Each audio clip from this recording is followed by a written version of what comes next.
Okay, good morning, everybody. We are going to get started.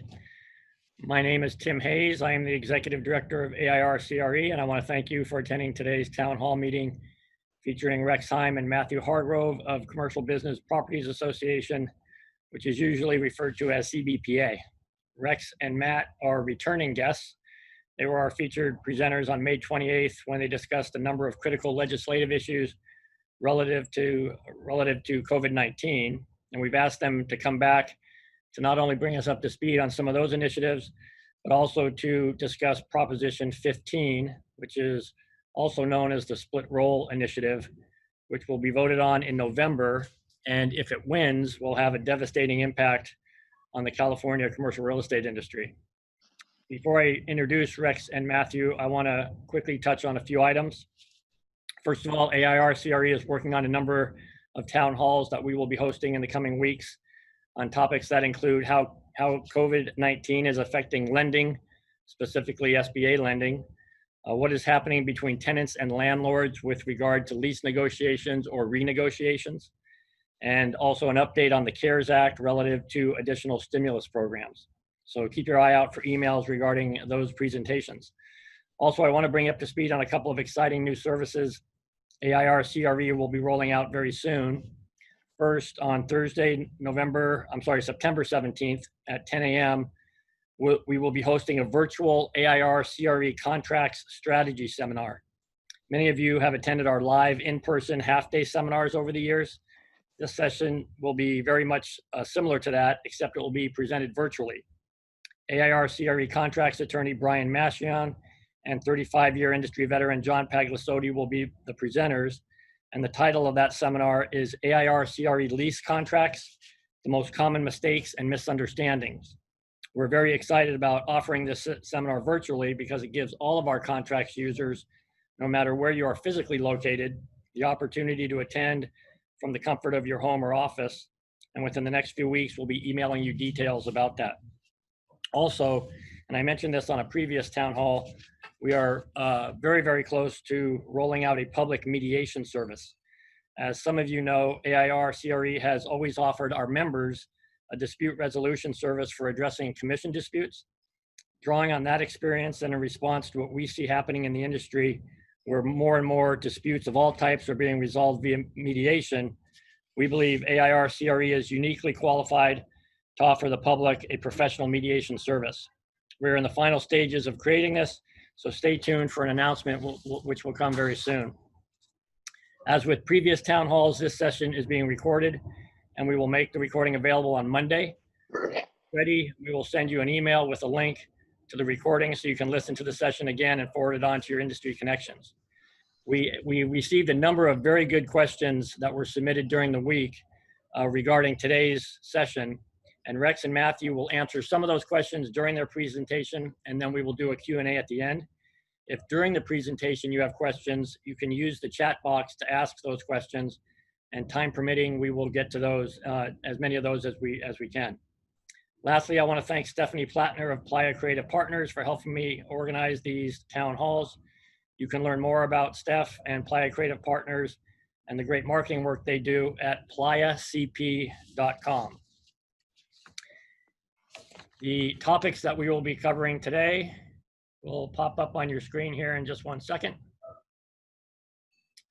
Oh, I'm sorry. Anyway, the topics are, we're going to do an update on Proposition 15, the split roll tax. We'll be covering COVID-19 reopening issues, legislative update, and then a follow-up on SB 939, which Matthew talked about in May. And now to introduce our speakers. Rex Heim is the president and CEO of CBPA, and Matt Hargrove is senior vice president of government affairs. Both Rex and Matthew have been with CBPA for many years, where they work tirelessly advocating and lobbying for the commercial real estate industry. These two gentlemen and their staff do tremendous work on behalf of all of us, and their work should be supported. As I mentioned a couple of months ago when Rex and Matthew presented, if you are not supporting their efforts financially, I highly encourage you to do so. And you can learn more about doing that by going to the CBPA website at cbpa.com. And with that, Mr. Heim, I'm going to turn it over to you. Thanks, Tim, and thank you for the very nice introduction. I want to zoom right in here, and no pun intended, and get right onto the Prop 15 information. Since we last spoke, it has now gotten a number. It's Proposition 15.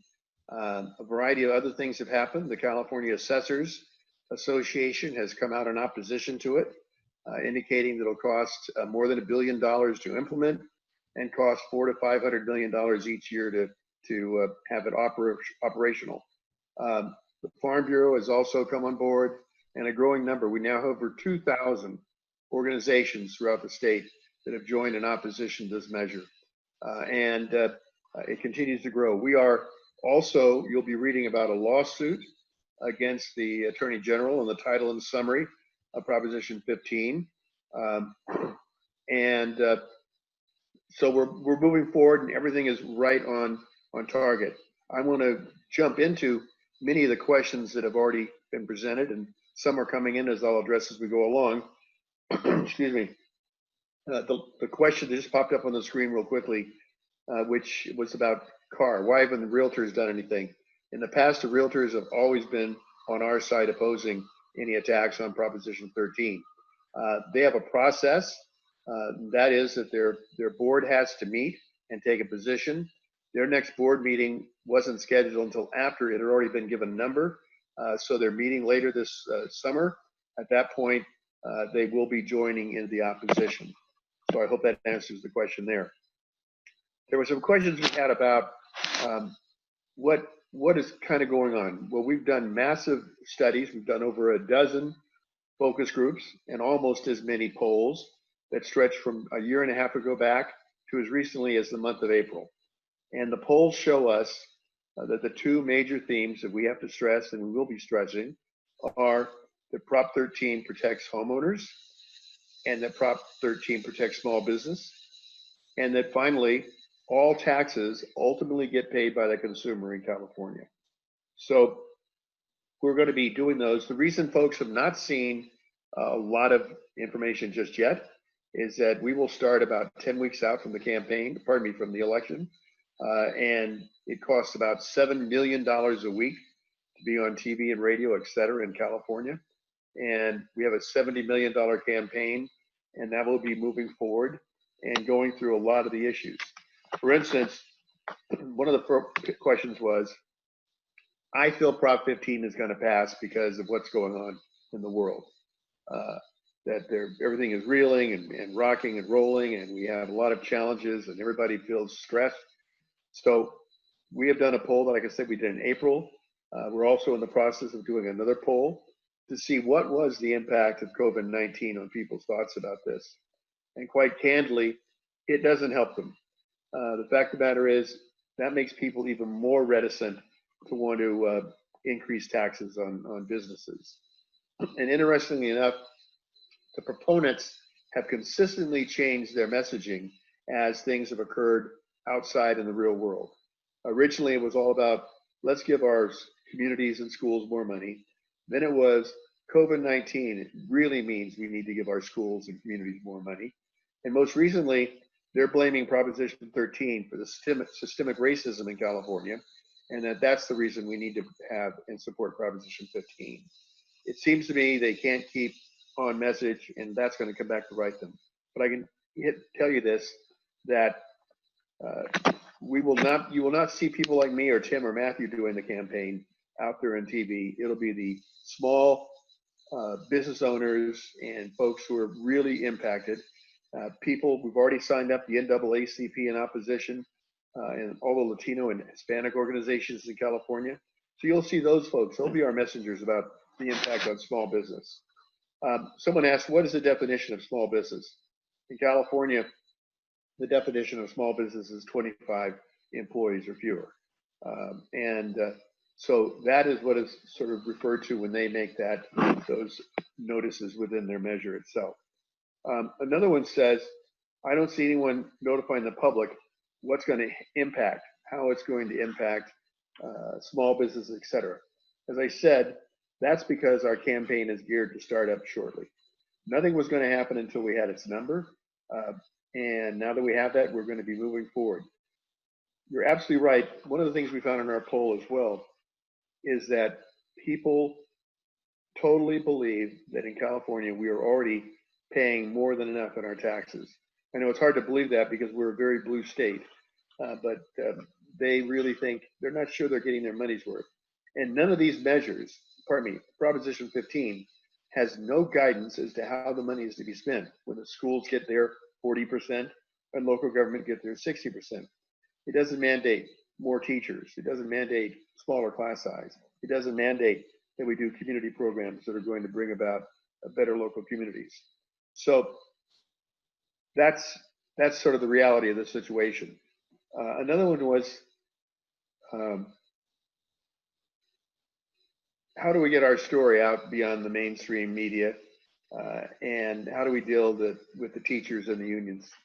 Again, our ability is going to be being able to afford to do the kind of campaign that we've drawn up to do. I think the person who sent that question and rightly targeted the fact that all the money they've gotten to date, with one exception, which I'll talk about in a moment, has come either from the California Teachers Association, the CTA, or the SEIU, Service Employees International Union, or Purple Shirts as we know them.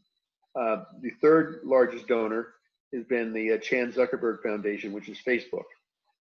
They have their own political agenda for doing this, and one has to think they want to reach out and be supported and defended as they come under attack by progressives to help them ward off those attacks. So I think that's one of the reasons that they're doing what they're doing. One gentleman, I think it was a gentleman, proposed that why don't we do some peaceful protests to get our media out there, tell landlords' side of the story.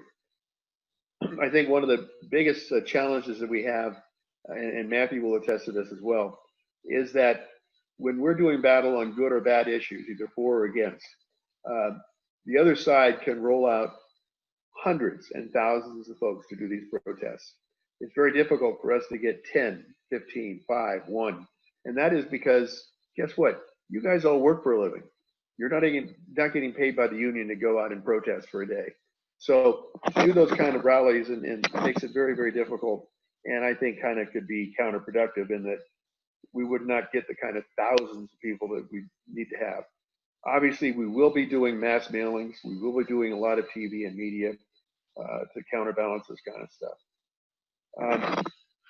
Another very good question was, how do we get our message out that commercial properties are often owned by families, just like everybody else, and not necessarily large corporations? Well, that was what I was referring to earlier about the faces of the campaign that you're going to see. And that's why we have at the front of our campaign, and when you see our ballot arguments and stuff, groups like the NAACP and the Howard Jarvis Taxpayers Association and the National Federation of Independent Businesses and the senior citizen groups. Those will be the folks that kind of represent the cross section of California. They're going to be impacted mostly by this tax increase should it pass.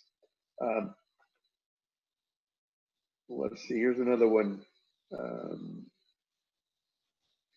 And that was, again, the question about the impact on small businesses.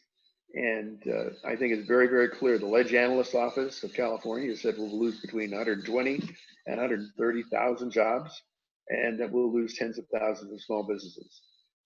So I think it's very clear. The Family Business Association, which is an organization of companies that are all family businesses, has also joined our coalition and is actively campaigning up and down the state among themselves and other organizations to get the message out. So these are the kind of things that are going on right now. There's going to be a lot more of them.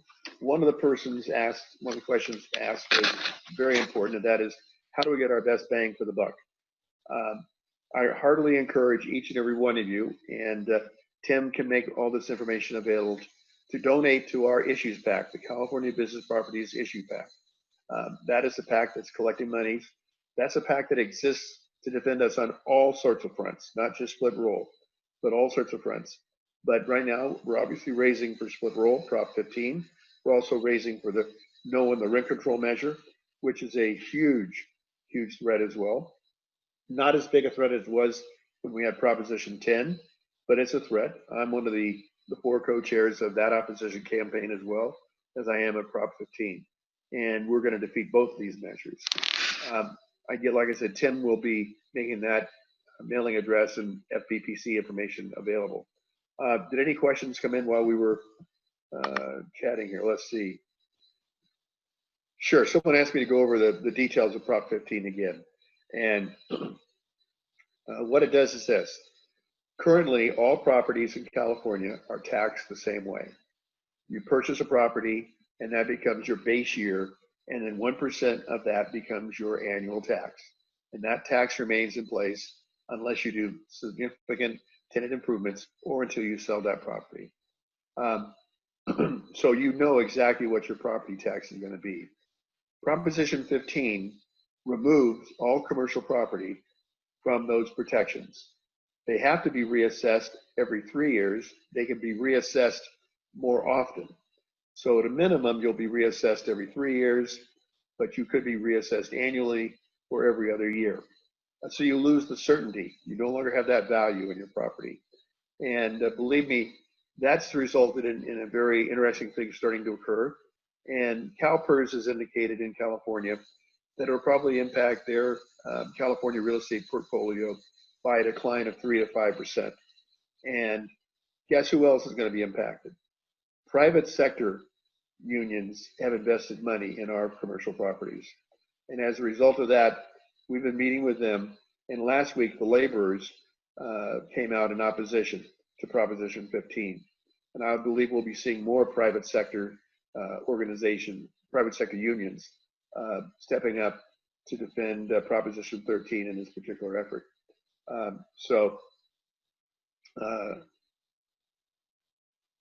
saw a question. I want to make sure we're answering that correctly. It's stophigherpropertytaxes.org if you want to go to the website for the Prop 15 information. Apartment buildings are exempt. Rex, it's no on prop15.org. That means they just changed it. So it has been up until, I guess, today, stophigherpropertytaxes.org. Yeah, if you're on, if you're an attendee right now and you're looking at the chat box, you can see under Matt Hargrove's entry, www.noonprop15.org. And I don't know why it won't hyperlink, but so you're going to have to cut and paste it. It should hyperlink. I don't know why it's not in the chat box. It's very easy to remember. And you can see it there on the screen on topic number 1, noonprop15.org. So that's where you want to go to get additional information. The question was about apartments. Apartments are not covered. They do not have the impact of Proposition 15 hit them. However, they understand quite well, as does the homeowners groups in California, that they're next should this pass. So they're actively participating in our campaign to defeat this. Oh, I think they pointed out why I didn't link, Matthew.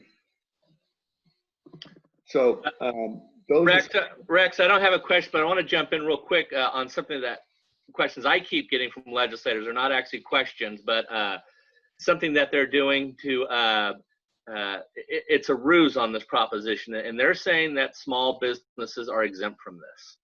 And that's something that we as an industry need to be able to understand and explain a little bit more.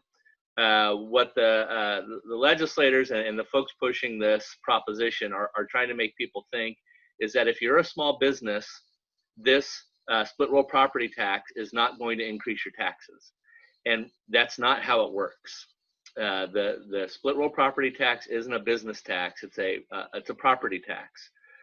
So unless you are a very, very small property owner with properties that are worth less than, I think the threshold is 3 million, right, Rex? That's who gets exempt from this. If you're a small, if you're a taqueria and you're in a strip center somewhere in Los Angeles, you're going to have your taxes raised by this. And that is because the taxes will be raised on the property that you're leasing in, which will increase everybody's property taxes. It will hit these small businesses. This small business exemption that they talk about is a complete ruse, and we do think that many of them know it, and we want to make sure that everyone on the line is able to answer that question when they say, well, it's not going to hit small businesses. That's not true, and you all know how leases and taxes work. And the $3 million exemption is also smoke and mirrors, in that if someone happens to have two properties and one is valued at 1.7 million and one is valued at 1.5 million, that totals 3.2 million, you get triggered. It's a cumulative thing as well. So you could be a very small property owner but have multiple properties and you will be impacted by this measure. Richard asked a question about passing in today's environment. I was reading a question. The questionnaire said, "Oh, I think it's going to pass in today's environment." I do not believe it's going to pass in today's environment. And again, I want to make it very clear: only anything that is residential is exempt. So you could own 5 or 6 or 7 homes, you're home free. You could own apartment buildings, 100 units, 1 unit, it doesn't matter. Those are all exempt in this particular measure. And those were exempted for political reasons on the proponent side. In the past, your question is really good, John. In the past, all the split roll property tax measures have always included investment properties, and that's probably why you are remembering that. The proponents of this think that this is their best shot to get this thing passed. So they've done everything they can do to shed the proposal of political weight. And one of them was getting the apartment associations to back off of it a little bit. So they pulled out those types of residential properties. Now the problem is it's not working for them, because the apartment associations are going to stand with us, I believe, and help us fight this thing, because they understand that even though they've been exempted from this particular one, it's a slippery slope. They'll be next.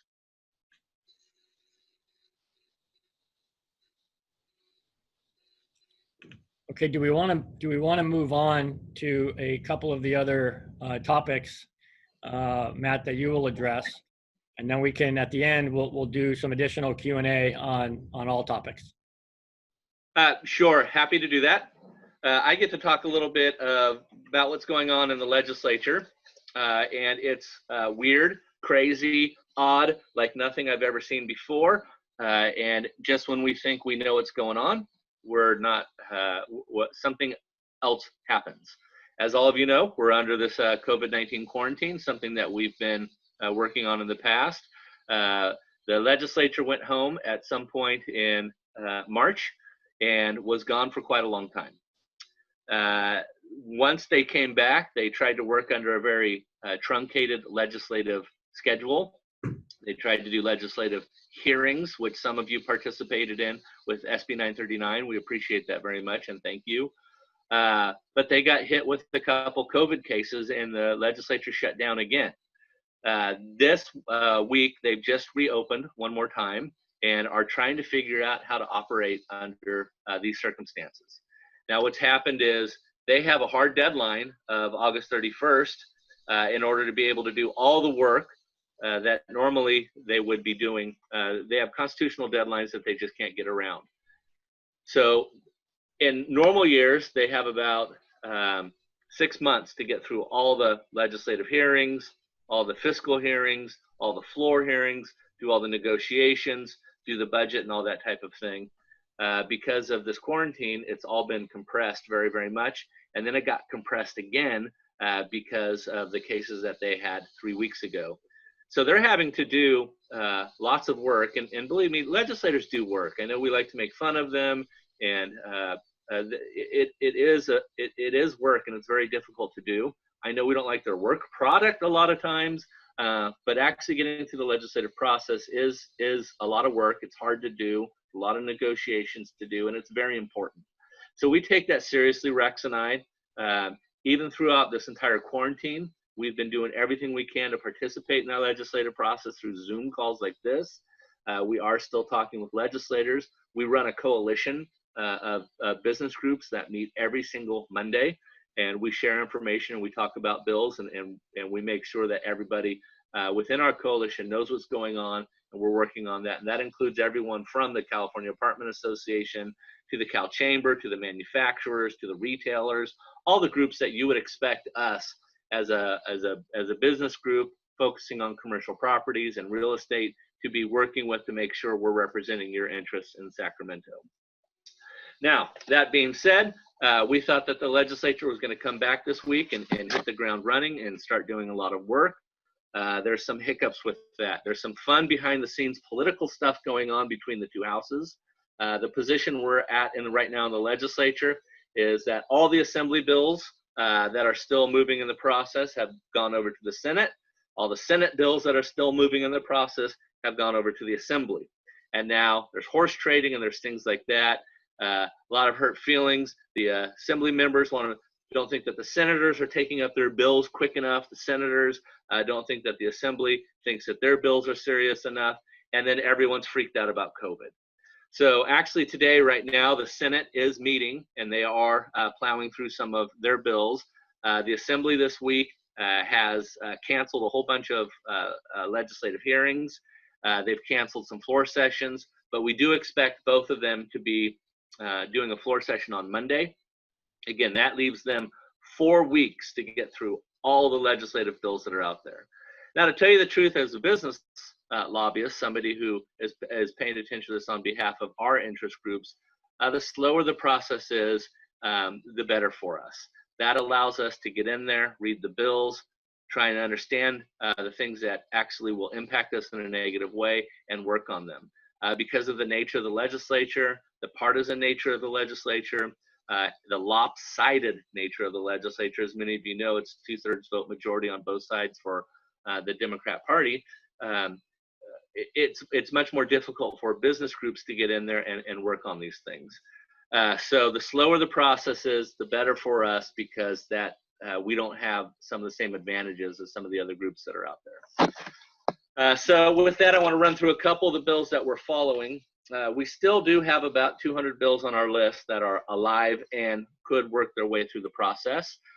Most of those bills are things that are not completely worrisome to all of you as a business group. So I'm only going to focus on a few bills that we are very, very focused on, that we're worried about, that we want to make sure we deal with. First of all is SB 939.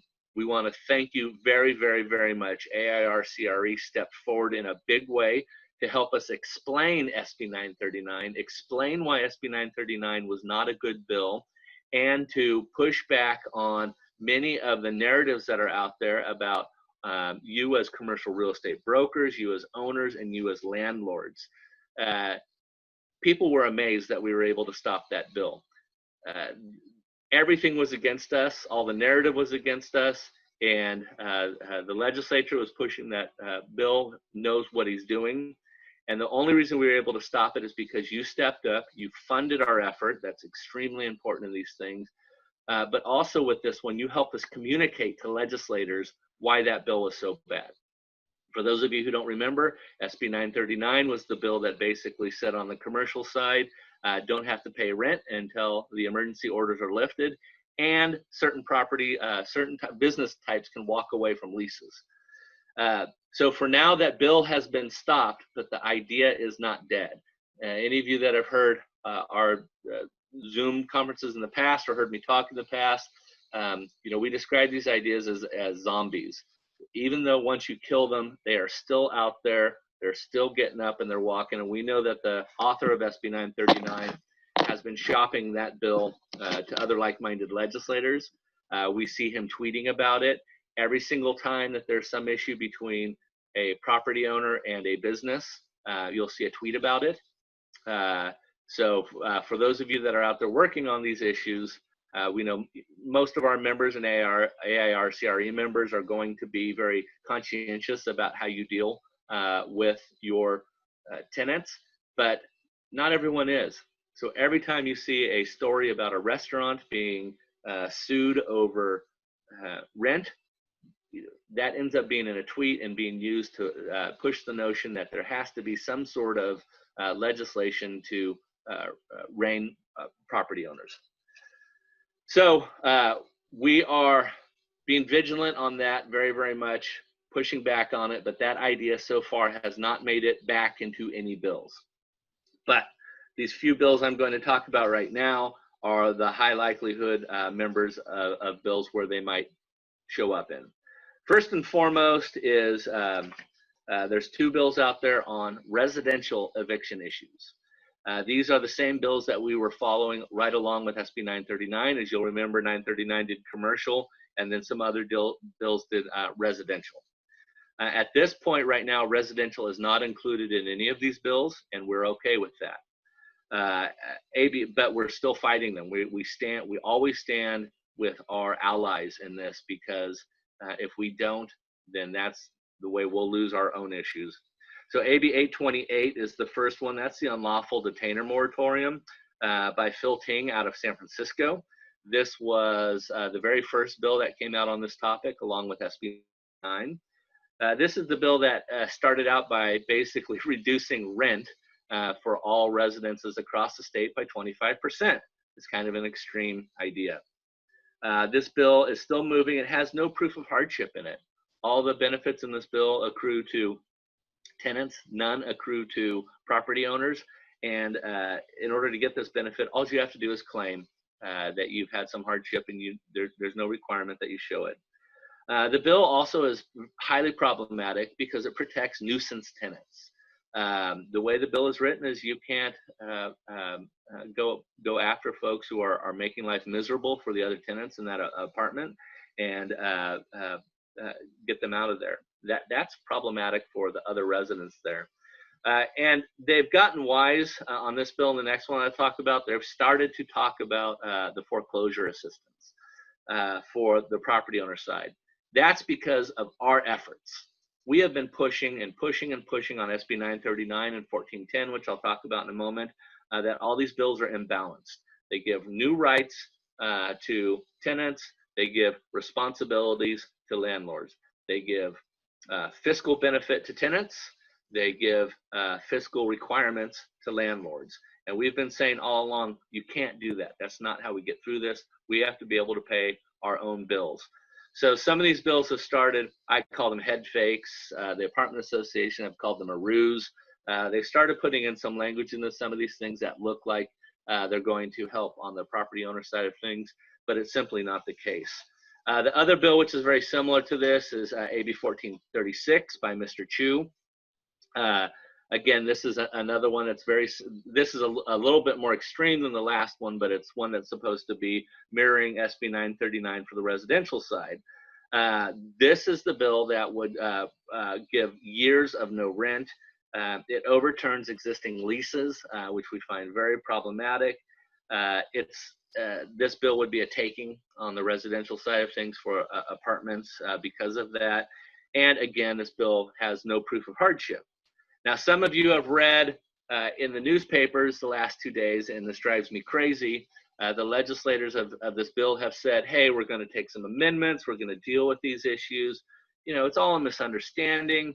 We're going to put some foreclosure assistance in there, and we're going to address all of these issues that you're hearing coming from the opposition, right? You heard the exact same thing coming from Mr. Weiner on SB 939. That is a strategy to talk to the press, to downplay our concerns, and to say it's all going to get fixed. It's a way of saying these are not the droids you're looking for. So when you read stories like that, be very, very concerned about them. AB 1436 in particular, a big story came out on that 2 days ago saying that all that was going to happen. We've seen the language. Just like with SB 939, it does not address our issues, and we need to stand.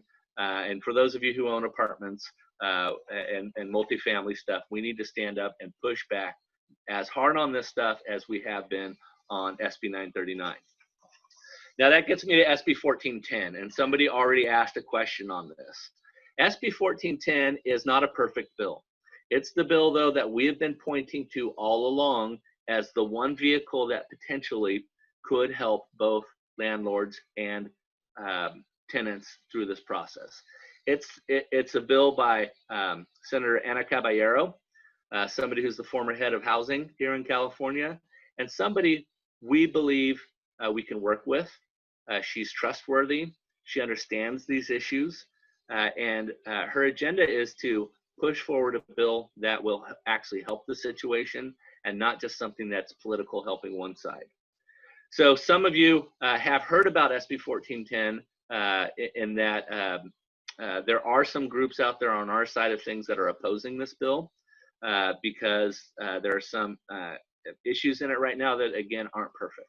But we think this is the bill where we can get those things that we feel are important for being able to address this issue in a reasonable way in the legislature. SB 1410 right now does not include commercial. So those of you who are commercial only need to know that. Again, we are okay with that. But SB 1410 is the one that sets up a tax credit program that the state comes in and will back tax credits for tenants that have hardship. This bill does you have to provide evidence that you are having hardship, and then it provides tax credits on the property owner side, which provides relief for the tenant side. Again, if this was in a vacuum, the only bill out there, we would not like it. But with everything that's happening, we think this is the one that we can work on, work with reasonable legislators, work with leadership to tweak some things in here and make a workable program. Because we all know that something has to happen. If the legislature is going to do something in this area. So we don't think it's reasonable to pretend that we're going to be able to kill all of these bills and not have anything happen at the end of the day. We do think that the legislature will do something in this area, and it's better for us to be at the table, because as Rex always says, if you're not at the table, you're on the menu. And then lastly, I held this off a little bit until last, even though it was first on the agenda, because it flows a little bit better this way. But there's another bill, AB 3366, that we are opposing. Because what this bill does is it codifies the Judicial Council emergency orders that you all know about. The Judicial Council, as you know, stopped processing, or the state of California stopped processing evictions in April. There has not been an eviction processed in this state since April. That is crazy. We're in July. That is many, many months. And that is all due because of the Judicial Council emergency orders, and specifically in our case, emergency order rule number 1. And they're basically just not processing these. So even if you moved forward with some sort of unlawful detainer action, you can't get it looked at. But folks are starting to bristle at this, and also all the local ordinances out there. So we're starting to see some lawsuits on this. Last month, we heard that the Pacific Legal Foundation was filing lawsuit on behalf in Kern County on behalf of 2 landlords, one from Mojave and one from Humboldt, to basically challenge the Judicial Council as to whether or not this is constitutional. They see it as a separation of powers issue. The Judicial Council says that they had to step forward with these emergency rules because the legislature had not done anything on this yet. That is what they'll say, and they're starting looking to peel it back because if anyone understands the rule on constitutional issues, it is the Judicial Council. So this lawsuit is basically saying we can't have the Judicial Council indefinitely legislating in this area. You need to pull it back. The other lawsuit that's out there and we're watching pretty closely is on all the local ordinances out there. And there's a whole patchwork of them across the state. That was one thing that we said they needed to address in SB 939. One of them is the Apartment Association of Greater Los Angeles is really pushing hard on the eviction moratorium in Los Angeles. And your mayor down there, I know, is saying we need to have this ordinance because the legislature hasn't done anything yet. Everyone's doing this on it. So, and we know there's a couple other groups and companies that are out there looking at this. There are many folks who believe these things are patently unconstitutional. Our industry, as we've talked about in the past, has done our part to step up and say, we will live under these for a while because we do not want to be evicting people in the middle of a pandemic.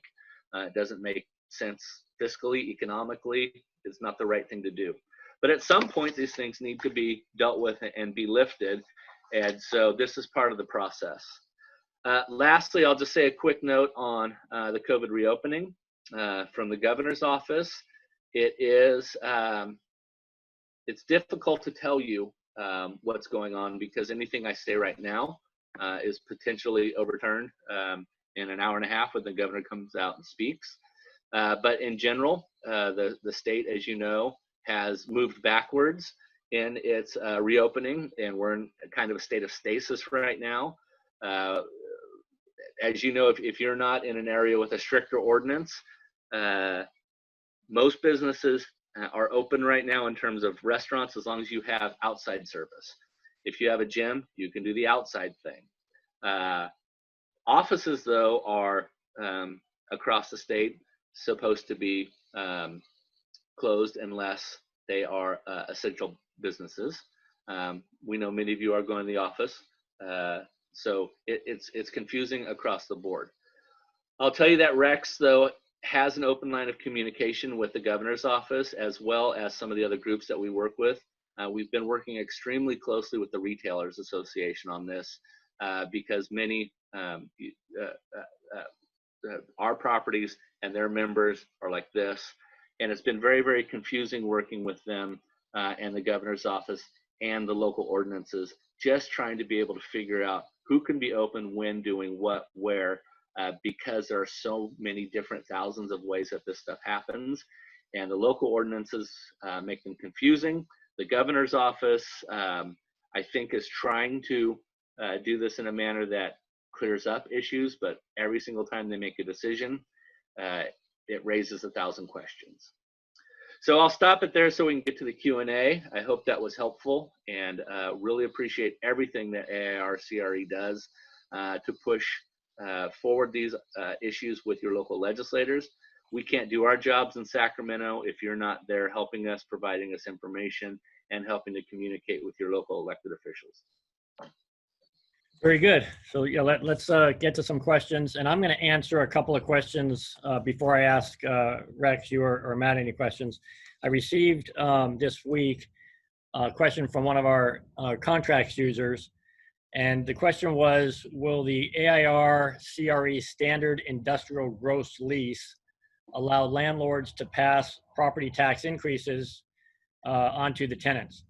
And I was in touch with Brian Mashon, our attorney, and his response was yes, that taxes are increased annually currently at 2% or on the occurrence of a change of ownership, which Rex mentioned. Obviously, if Prop 15 goes through, they're going to be, the property taxes are going to go up significantly more than that. And the way that our leases are written is those taxes can be passed through to the tenants. There was a follow-up question to that, and that is, will these increases be unenforceable due to federal, state, county, or city COVID-19 orders? And the attorney's response was, nothing that I have seen so far invalidates the tenant's liability to pay for the increased property taxes. So, you know, regardless of which side of whether you're a landlord or a tenant, as Rex mentioned at the beginning, you know, any tax increases eventually come down to everybody, to the consumers as well. So, but specifically with regard to our leases, those increases can be passed through to the tenant. A question that has been coming through the chat box quite a bit is, can you guys give us some specific steps for the people on this call this morning that we can take, actions we can take, or steps we can take to actively fight Prop 15 and help defeat it? So, you know, Rex, you mentioned that somebody asked about peaceful protest, and I agree with you that those are pretty hard to organize, but there's got to be a bunch of other things that we can do in making our colleagues and family and everybody else aware of this. How do we do that? Thanks, Tim. And yeah, let me address that. But first, let me just do a little quick sidebar. You're going to hear the proponents say, we need to do this because the money's needed with all the tragedies that's gone on in California. But I want to point out that they will not realize any money from this tax increase until the year 2025. So long after the budget deficit at the state level, long after the counties and cities have waded through all these tragedies, it won't be until 2025. And then also, I was asked about some definitions. There's two important definitions that have been left to the legislature to make. One, they've clearly addressed in the measure itself, and that is they changed the burden of proof. Currently, when an assessment is challenged, the burden of proof is on the assessor to prove that he or she is correct, not the property owner. If this measure passes, the burden of proof shifts to the property owner. And so suddenly the burden of proof is on us, and you can imagine us dealing against the state becomes a lot more difficult to win. That was designed to be such. The other thing they've done is that in the first measure, which was not ultimately put on the ballot, they had a reference to the fact that the assessors could deem residential property commercial if they were residential properties that took like a home office exemption, or they were doing an Uber out of their garage or a Lyft or whatever. And we were all set to jump on that, but they didn't do that. In the second measure, what they've said is that there will be greater interpretation by the legislature by a simple majority vote as to some of these definitions. So conceivably, 2 years from now, if this were to pass, the legislature by a majority vote, which is 41 votes or 21 votes, could say, if you take a tax deduction for home office, or you're an Uber driver or a Lyft driver or a Postmates or whatever, your residence is now defined as commercial property and will be increased. So you can see there's a lot of dangers, uncertainty out there. Now, as to what folks can do, obviously, first and foremost is the possibility to donate, and I posted that up a couple of times. But the other thing is, this is also going to be a grassroots campaign. You need to talk to the folks in the elevator. You need to talk to folks who are your tenants and who are your fellow employees and who are in your church or your Rotary group, and let them know this is really a bad measure. This is a measure that's going to impact all of us negatively. So that person to person is really important. We'll be making certain things available that folks can put up in their offices later on, like little no on 15 window things and collateral materials.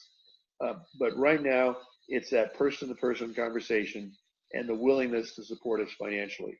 Those are the two major things, Tim. Okay, very good.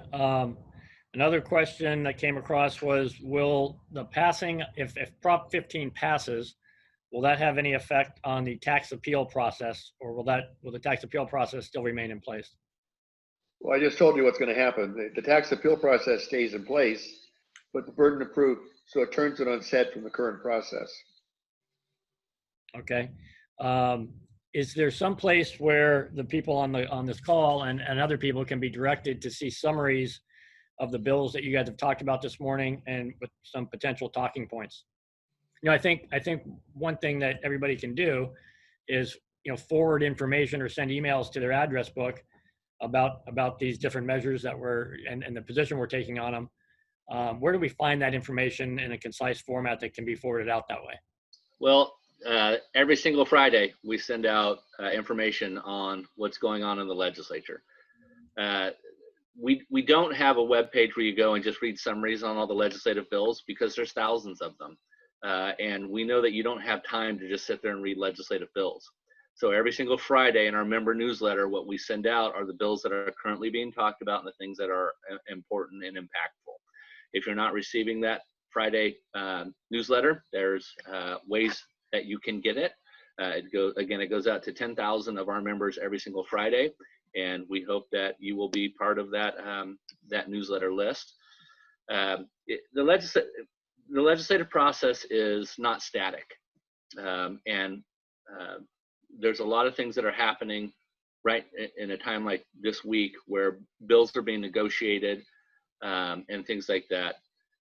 So we hope that you will follow along with us, but not everything needs a big push locally on them. We do try to do that judiciously, because, like Rex has said several times, we know you're out there working.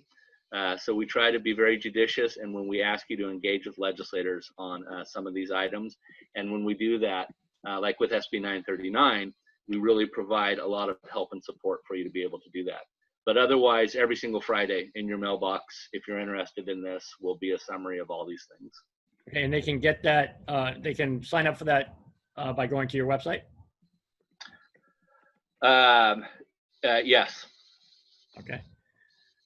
So that's, once again, cbpa.com. If you go there, there's a place where you can register to receive the newsletter. And there was a question that went by from, I think it was Stephanie. Yeah, and there's a couple. Suzanne. Suzanne, we will be making some one-pagers available to Tim, and then he'll be able to distribute that out to all of you on the split roll tax campaign. Okay, great. Yeah, and we definitely will. We'll, anything that we get from CBPA, we'll push out as soon as we get it. I saw another one on a different proposition. I'm trying to find it now. Proposition 19. Yeah, There was a 19. question about the realtors measure. Just quickly, you know, we are opposed to the rent control measure. I'm one of the four co-chairs of that measure. We are endorsing the Prop 19 measure. That's the one the realtors have put on, which will allow homeowners to keep their base year and move within California to a lower value property and be able to not get hit with a huge property tax. It's to encourage the people who, like seniors, like this white-haired guy, who live in a larger home, to downsize. But today the downsized homes are more expensive than the homes they're living in. So it encourages them to do that. Okay, here's another question that came in early on. I don't know if you guys have the expertise here, but it says, it appears that local eviction moratoriums will be extended indefinitely. Is there any potential legislative remedy for those, or is challenging their constitutionality in court the only shot at lifting them? Maybe that came in before I did my piece on it, but the local ordinances are all over the map. We talked about a little bit about the LA one. Some of the ordinances will be extended. Some haven't been. I know that too. There are several lawsuits out there, and we just don't know yet. Okay. And the legislative remedy are all the bills I talked about in terms of the evictions that are happening at AB 1436, SB 1410, and 3366, which would codify the Judicial Council emergency rules. Okay, and all of those are addressed in your weekly newsletter? Yes. Okay, good. So the action item for everybody on the phone is get to CBPA's website and sign up for the newsletter, and make sure that you're being kept up to date on what's going on with these different measures.